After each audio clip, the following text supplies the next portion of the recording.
Try typing the date June 4 or the number 64 into a Chinese search engine today, and you will hit a digital brick wall.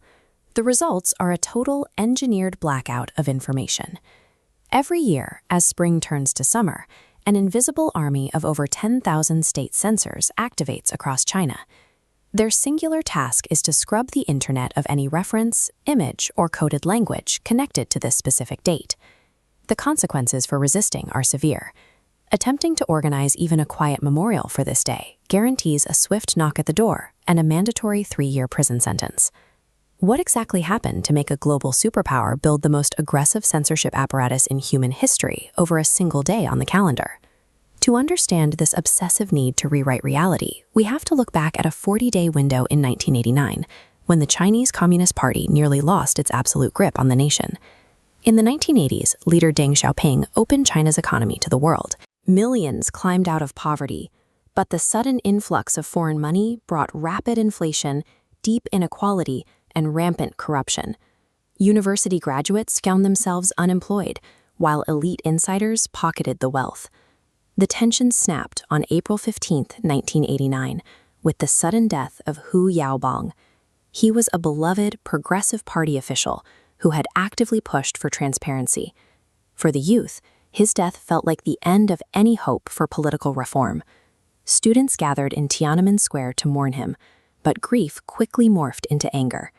The memorial transformed into an occupation, with protesters demanding free speech, democratic reforms, and an end to state nepotism. The crowds rapidly swelled past 100,000 people. Students initiated hunger strikes, and to the government's horror, everyday citizens started joining them. Factory workers, local journalists, and even some police officers broke ranks to stand alongside the youth. This coalition of students, workers, and even police officers created a unified front of public defiance, an existential threat to the Communist Party's absolute monopoly on power. The timing of the protests could not have been worse for the regime. In mid-May, Soviet Premier Mikhail Gorbachev arrived in Beijing for a highly anticipated diplomatic summit. The government had meticulously planned a grand welcome ceremony in Tiananmen Square. Instead, the sprawling student occupation forced humiliated party leaders to quietly hold the event at the airport. Knowing the world's press was in town for the summit, the students seized the moment. They held up massive banners and marched in clear view of foreign cameras, broadcasting their demands for freedom to an international audience. By weaponizing the global spotlight, the protesters successfully humiliated the regime, but they also exhausted the patience of the party's hardliners. They crossed a line, and the response would be absolute. Convinced the movement was a foreign-backed plot to overthrow the state, Deng Xiaoping made a brutal calculation. He ordered the military to clear Tiananmen Square at all costs. On the night of June 3rd, the capital descended into terror. Thousands of armed soldiers and hundreds of tanks rolled into the streets of Beijing under the cover of darkness. The army bypassed riot shields and water cannons. They fired live ammunition directly into crowds of unarmed civilians, while heavy armor physically crushed the human barricades students had built to stop them. By the time the sun rose, the towering goddess of democracy statue the students had built was reduced to rubble. The streets were painted in blood, and an estimated 10,000 people were dead. The sheer scale of the slaughter delivered a chilling message.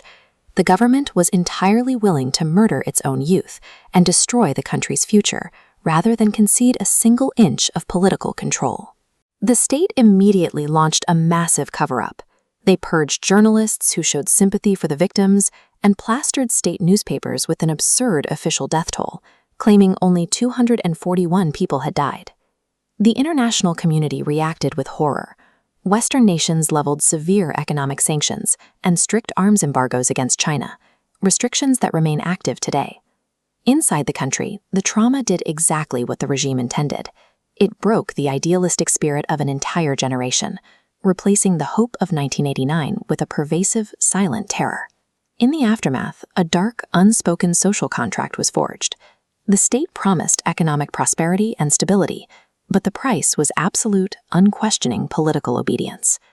This massacre established a chilling precedent for suppression that has evolved over decades into the modern surveillance state. The digital machine scrubbing the internet today is the technological successor to the tanks of 1989, a tool designed to ensure memory of the violence remains as buried as the movement itself.